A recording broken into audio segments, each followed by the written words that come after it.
Di awal cerita, terlihat sebuah ruangan interogasi di kantor polisi Jepang. Seorang profiler bernama Takakura sedang menginterogasi tersangka pembunuhan. Sangka itu bernama Matsuoka, seorang pembunuh yang telah membunuh 8 orang. Setelah berbincang sedikit, Matsuoka ingin sebat dulu, karena seminggu belum merokok sama sekali. Takakura keluar untuk memberikan waktu kepada Matsuoka. Di luar ruangan, dia bertemu dengan Nogami. Nogami ingin segera memasukkan Matsuoka ke penjara. Akan tetapi, Takakura yang punya hobi menginterogasi, dia bersikeras untuk meminta tambahan 1 hari kepada Nogami. Tak disangka, di saat mereka sedang asik ngobrol, mereka dikejutkan dengan pintu ruangan interogasi yang terbuka sendiri. Dan segera berlari melihat ruangan tersebut, Takakura menemukan rekannya tewas dan tergeletak berlumuran darah. Dan yang lebih mengerikan lagi, Matsuoka berhasil melarikan diri. Alhasil, seluruh kantor polisi menjadi heboh dan mengejar Matsuoka. Merasa dirinya tak mungkin dapat kabur, Matsuoka mendekap seorang ibu tua dengan garpu untuk dijadikan sandera. Takakura mencoba untuk bernegosiasi dengan Matsuoka. Dia berjalan mendekati Matsuoka dan bilang ke Matsuoka akan memenuhi semua keinginannya. Lalu Matsuoka ingin Takakura menghadap ke belakang. Tanpa pikir panjang, Takakura mengabulkan permintaannya dan Takakura ditusuk dari belakang dan Sandra pun dikek dengan garpu yang dibawa Matsuoka. Melihat kejadian itu, Nogami langsung menembaki Matsuoka dan dia pun tewas di depan. Setelah mengalami cedera luka tusbol, akhirnya Takakura terpaksa mengundurkan diri sebagai profiler. Setahun kemudian, Takakura dan istrinya Yasuko pindah ke tempat yang lebih dekat dengan pekerjaan barunya. Takakura sebagai dosen universitas di bidang psikologi kriminal. Setelah tasyakuran di rumah barunya, Takakura dan Yasuko menghampiri kedua tetangganya untuk memberi bingkisan sekalian berkenalan. Salah satunya adalah Nyonya Tanaka, yang dengan dingin menolak segala jenis persahabatan dengan Takakura. Mereka lanjut ke tetangga sebelah rumahnya. Setelah membunyikan bel berkali-kali,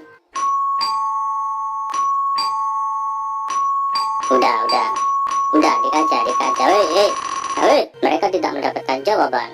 Keesokan hari, saat Takakura pergi mengejar, Yasuko pergi ke sebelah rumah untuk meninggalkan sekantong coklat di gerbang rumah itu. Namun, tidak ada jawaban sama sekali. Akhirnya, Yasuko memutuskan untuk pulang dan tiba-tiba si pemilik rumah keluar dan mereka berkenalan. Halo Mbak manis, nama aku Ishino. Nama kamu siapa?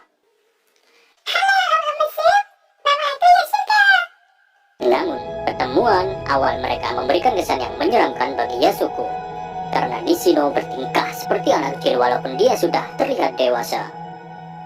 Saat bekerja, Takakura menjadi tertarik dengan kasus dingin yang melibatkan hilangnya 3 anggota keluarga. Kasus itu hanya menyisakan putri bungsu yang menjadi saksi dan tidak dapat diandalkan sama sekali, yaitu Saki Honda. Setelah itu, mereka mencoba mengunjungi TKP. Sesampainya di sana, Takakura melihat kondisi TKP. Karena Takakura sudah bukan seorang profiler lagi, dia pun memutuskan untuk tidak terjun lebih dalam lagi. Keesokan hari, saat Takakura berada di universitas, dia didatangi mantan koleganya yang bernama Nogami. Nogami tahu bahwa kemarin Takakura mengunjungi TKP dan memintanya untuk membantu menyelidiki. Dan Takakura pun menyetujuinya, karena mencium ada yang aneh di kasus tersebut. Kembali ke rumah, saat Yasuko sedang bersih-bersih teras dan ditemani dengan anjingnya, tanpa diduga tiba-tiba si anjing berlari menyerang Nishino. Namun berhasil dihentikan oleh Yasuko. Di saat mereka sedang ngobrol, Nishino memanggil anaknya bernama Mio yang baru pulang dari sekolah dan memperkenalkannya dengan Yasuko. Nishino mengatakan kepada Yasuko bahwa dia tinggal bersama putrinya dan istrinya. Namun saat Yasuko mengatakan dia ingin bertemu dengan istrinya, tiba-tiba wajah Nishino berubah menjadi seram dan bertanya kepada Yasuko, "Apa maksudmu?" Yasuko menjadi terdiam dan mengatakan kepada Nishino bahwa tak ada maksud apa-apa. Dan Nishino pun meninggalkan Yasuko. Ada yang aneh sama orang ini. Shin berpindah ke Takakura dan Nogami yang sedang menuju TKP untuk menyelidiki kasus lebih lanjut. Di sana mereka bertemu dengan Honda Saki yang sedang berdiri di depan bekas rumahnya. Mereka mencoba untuk berbicara dengan Saki, akan tetapi Saki menolak untuk membicarakan kejadian tentang 6 tahun yang lalu dan pergi.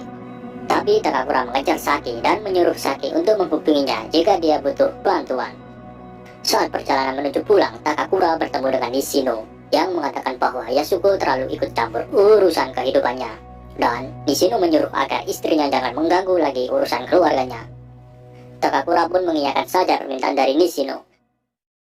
Sesampainya di rumah, Takakura memberitahukan kepada Yasuko tentang kejadian tadi siang.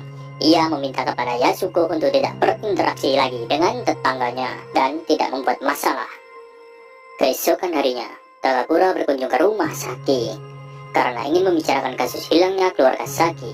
Akan tetapi, Saki tidak bisa begitu mengingat kejadian 6 tahun yang lalu. Shin berpindah ke Yasuko, di mana Yasuko ingin memberikan masakannya yang terlalu banyak kepada Nishino. Di sini Nishino menawari Yasuko untuk bertemu dengan istrinya. Ketika masuk ke dalam rumah, terlihat Mio yang turun dari lantai atas dan mengetahui bahwa ayahnya akan memanggil ibunya. Mio menggelengkan kepalanya untuk memberi kode kepada Yasuko agar jangan bertemu dengan ibunya. Melihat hal itu, akhirnya Yasuko berpamitan dan pergi dari rumah Nishino. Tapi, saat berada di depan rumah, Nishino memanggil Yasuko dan memberitahu bahwa istrinya mengalami depresi dan gangguan jiwa. Di Universitas, Takakura dan Nogami sedang mewawancarai Saki. Saki mengatakan kepada Takakura kalau ia hanya sedikit mengingat apa yang terjadi 6 tahun silam. Saki mengatakan bahwa sebelum keluarganya menghilang, mereka bertingkah sangat aneh dan jauh berbeda dari biasanya. Setelah Takakura selesai wawancara dan pulang, ia dikejutkan dengan Nishino yang berada di rumahnya. Nishino tidak sendiri, dia bersama Mio. Alasan mengapa dia di sana adalah untuk mengajari Mio belajar memasak bersama Yasuko. Namun, di tengah acara makan malam, Nishino ngajak Takakura untuk mengunjungi rumahnya dan memberitahu hal yang menarik tentang pekerjaannya. Takakura pun berjanji akan berkunjung ke rumah Nishino. Keesokan hari, Saki memulai wawancara kembali dengan Takakura. Saki bercerita bahwa ia mengingat telah melihat seorang pria dari jendela kamarnya dan saling tatap muka. Posisi orang tersebut berada di halaman tetangganya. Lalu, Takakura mencari tahu siapakah tetangganya itu dan menemukan tetangganya itu bernama Mizuta. Dan rumahnya juga telah lama kosong. Takakura menanyakan kepada Saki siapakah Mizuta ini. Dan Saki tak mengenal orang yang bernama Mizuta. Ya Allah, ayo dalam Mbak Saki mesti loh, praktekkan cara yang ini. Di perjalanan pulang, Takakura bertemu dengan Nishino. Dan Nishino memberitahu bahwa ia dulu pernah bekerja di penerbit Daiken dan sudah berhenti 10 tahun yang lalu. Sekarang dia bekerja sebagai admin di sebuah asosiasi yang bergerak di bidang saham. Hari berganti, terlihat Nogami sedang mendatangi TKP dan ingin memeriksa rumah Mizuta, tetangganya Saki. Saat Nogami menyelidiki di rumah itu, ia mencium bau yang tak sedap dan terus mencari di mana asal sumber bau itu berada. Setelah mencari di berbagai tempat, akhirnya Nogami menemukan mayat yang membusuk dan dibungkus dengan kantong plastik. Sesampainya di kantor polisi, ia memberitahukan kepada Takakura bahwa ada 5 mayat yang tersimpan di rumah itu. Diduga 3 mayat adalah keluarga Honda, yaitu keluarganya Saki, dan yang 2 lagi adalah keluarga Mizuta. Tapi ada satu masalah lagi, siapakah orang yang dilihat oleh Saki? Oke, scene berganti. Di sini terlihat Yasuko sedang membersihkan rumah. Tiba-tiba Yasuko terkejut saat menemukan majalah porno. Tidak, otak kotor terus. Yasuko panik ketika melihat anjingnya tidak ada di kandang. Yasuko pergi keluar rumah dan menyusuri ganggang untuk mencari anjingnya yang hilang. Akhirnya ia menemukan anjingnya di taman dan yang bikin aneh, si anjing lagi ditemani Nishino. Setelah Yasuko pamit untuk pulang, Nishino memanggil dan mendekat ke Yasuko. Lalu dia bertanya, siapakah yang menarik di antara Nishino dan suaminya itu? Yasuko pun terdiam ketakutan. Kemudian saat Takakura pulang dan berada di depan rumahnya, dia melihat Mio sedang berdiri di samping rumah. Takakura bertanya, dia sedang apa? Mio malah bilang tak ada apa-apa. Kemudian Takakura pamit dan titip salam ke ayahnya Mio. Dengan berbisik lirih, Mio mengatakan bahwa Nishino bukanlah ayahnya, tapi orang asing. Ketika Takakura mencoba untuk menanyakan kejelasan lebih lanjut, tak disangka Mio kabur saat melihat Nishino pulang yang ditemani Yasuko. Di dalam rumah, Yasuko mulai bertingkah aneh. Dia tiba-tiba menghilang. Dan saat Takakura sedang mencarinya, Yasuko terlihat sedang sembunyi-sembunyi menelpon di tangga. Namun saat Takakura bertanya siapa yang dia telepon, Yasuko malah marah-marah gak jelas seperti sedang menstruasi. Takakura bertanya apa yang terjadi dengannya. Ia malah bertingkah semakin aneh. Tapi saat makan malam, Yasuko meminta maaf kepada Takakura. Wah, ada yang gak beres nih sama Yasuko. Tante. Besokan harinya, Takakura yang berjalan dengan anjingnya melihat ada yang janggal dengan rumahnya. Dia melihat susunan rumahnya sama persis seperti rumah Mizuta dan Saki. Melihat kejanggalan itu, Takakura pun menjadi curiga kepada Nishino dan menghubungi Nogami agar menyelidiki Nishino. Tak lama kemudian, Nogami mendatangi rumah Nishino untuk segera mencari informasi. Setelah bertemu dengan Shino dan masuk ke dalam rumahnya, Nishino pamit sebentar. Tapi saat Nogami melihat data Nishino, ia terkejut saat melihat foto Nishino yang dibawanya. Wajahnya berbeda dengan Nishino yang ia temui saat ini. Nogami yang menunggu cukup lama akhirnya mencoba untuk memasuki rumah itu lebih dalam. Di dalam rumah Nishino, Nogami menemukan sebuah lorong aneh yang gelap dan mencoba untuk memasukinya. Di sana, Nogami menemukan sebuah pintu besi dan membukanya. Tiba-tiba, scene berpindah dan terlihat hari sudah malam. Di sana terlihat Takakura sedang mengawasi rumah Nishino. Saat mau pulang, tiba-tiba rumah Tanaka tetangganya meledak. Saat hendak meminta bantuan ke Nishino, dia melihat Nishino dengan santainya menonton televisi dan menghiraukan ledakan itu. Keesokan harinya, saat polisi sedang menyelidiki, Takakura diberitahu oleh seorang senior yang lebih tua yang bernama Tanimoto. Ada 3 mayat di rumah kejadian itu. Tanimoto menyebutkan bahwa korbannya adalah 2 anggota keluarganya Tanaka dan ia mengejutkan lagi, salah satu korban itu adalah Nogami. Takakura pun kaget dan menanyakan bagaimana pendapat Tanimoto dengan Nishino. Tapi Tanimoto bilang bahwa itu adalah rahasia. Tak lama kemudian, Takakura langsung mengunjungi Saki dan mencoba menunjukkan foto Nishino kepada Saki. Saki menolak untuk diinterogasi lagi. Namun Takakura yang sedang emosi memaksa Saki untuk mengingatnya kembali. Akan tetapi Mbak Saki tidak mengingatnya. Beralih ke rumah Nishino, terlihat sebuah mayat yang sedang dibungkus dengan plastik. Di ruangan ini ada Mio, mayat dalam kemasan, dan ibu-ibu lemas. Yang ternyata itu adalah keluarga Mio yang asli, yaitu Mio dengan kedua orang tuanya.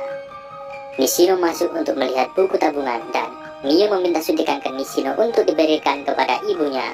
Mio mengambil suntikan untuk disuntikan ke ibunya, yang ternyata itu adalah obat penenang. Setelah suntik, akhirnya Mio membereskan mayat ayahnya sendiri yang dibantu oleh ibunya ke ruangan bawah tanah. Takakura hendak pergi untuk menginvestigasi kasus meninggalnya Nogami. Dia melihat Yasuko yang sedang melamun. Karena terburu-buru, Takakura langsung pergi. Di sini terlihat saat Yasuko duduk, terlihat di tangan Yasuko ada bekas suntikan. Kembali ke rumah Nishino, terlihat Nishino yang masuk ke ruangan bawah tanah untuk mengambil barang. Namun, ibu Mio yang setengah sadar mencoba menusuk Nishino. Pertarungan pun terjadi. Setelah Nishino berhasil menjinakkan ibu Mio, Nishino bergegas mengambil pistol milik Nogami. Karena Nishino tidak mau mengotori tangannya sendiri, dia menyuruh Mio untuk mengakhiri hidup ibunya dengan menembaknya tepat di arah tulang belakangnya. Ganteng wong iki. Karena Mio tidak tega untuk membunuh ibunya, alhasil Nishino sendiri yang membereskan dan menyuruh Mio untuk segera mengemasi ibunya. Saat Nishino sedang asik nonton TV, Mio menghampirinya dan berkata dia tidak bisa membereskan ibunya jika sendirian. Nishino kemudian memanggil Yasuko yang terlihat sempoyongan. Yasuko yang sudah tersuntik oleh cairan berlendir itu akhirnya menurun dan masuk ke dalam rumah Nishino. Nishino pun menunjukkan tubuh ibu Mio yang sudah tidak bernyawa. Sontak membuat Yasuko berteriak histeris. Namun Nishino menghiraukan Yasuko dan menyuruhnya untuk membantu Mio membereskan mayat itu. Ketika Takakura pulang, dia bingung karena istrinya tidak ada. Ia mondar-mandir mencari istrinya. Tiba-tiba telepon berbunyi. Terdengar suara di telepon adalah suara Mio yang minta dibukakan pintunya. Segera bergegas Takakura membuka pintu rumahnya. Saat di dalam rumah, Mio langsung mengunci pintu rumahnya dan bersembunyi. Takakura pun bertanya di mana Yasuko, tetapi Mio tidak menjawab. Lalu terdengar suara pintu digedor-gedor oleh Nishino. Namun Takakura tidak membukakan pintu. Tiba-tiba kunci rumah terbuka. Takakura pun bingung dari mana Nishino mendapatkan kunci rumahnya. Lalu Takakura menyuruh Mio untuk menelpon polisi. Setelah Takakura membuka pintu, dia langsung mengejar dan mengamankan Nishino.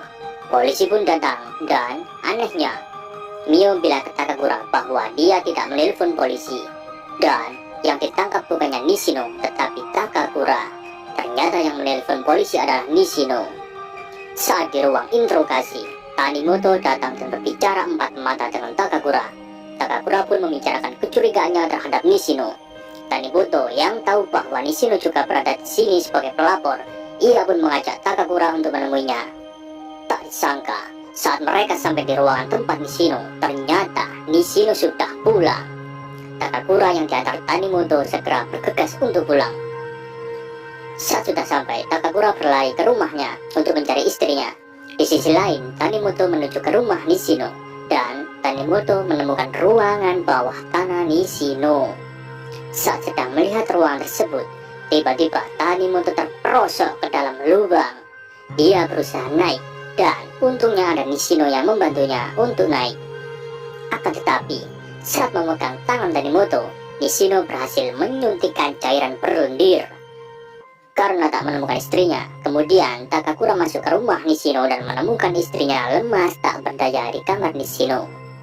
Takakura memujuknya untuk pulang, tapi Takakura melihat sebuah ruangan dengan pintu besi. Dia masuk dan menemukan Tanimoto berada di dalam lubang. Saat Takakura sedang berusaha menyelamatkan Tanimoto, ia melihat Nishino yang membawa pistol di samping istrinya. Lalu Nishino membawa Yasuko dan menodongkan pistol ke arah Yasuko. Namun dengan kekuatan cinta Takakura, ia memanggil istrinya untuk mendekat. Yasuko yang sedikit linglung akhirnya mendekat ke Takakura.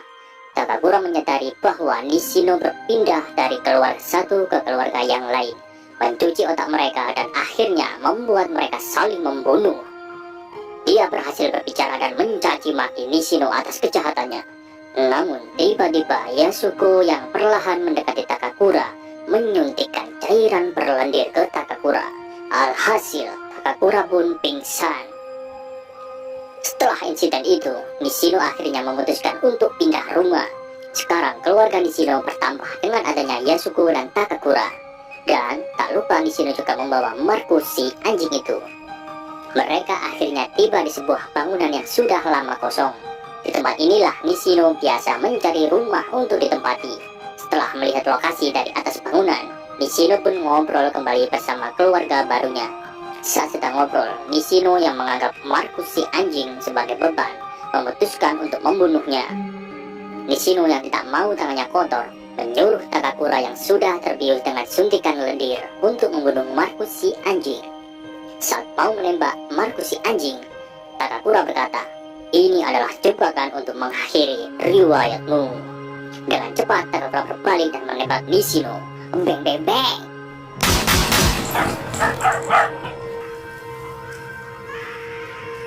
Dan cerita berakhir dengan tangisan Yasuko yang sangat sedih. Tapi tunggu, kenapa Takakura tidak terpengaruh cairan berlendir itu? Oh, aku tahu. Mungkin karena Takakura adalah laki-laki dan Yasuko adalah perempuan. Tapi kenapa Bapak Tanimoto tadi tidak setarkan diri?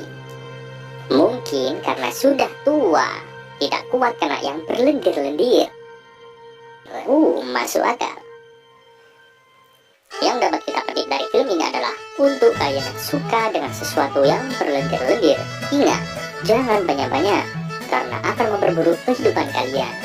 Oke, itulah ulasan alur cerita dari film Creepy. Jika kalian mempunyai rekomendasi film-film yang ingin diulas, jangan sungkan-sungkan, langsung saja tulis di kolom komentar. See you next time.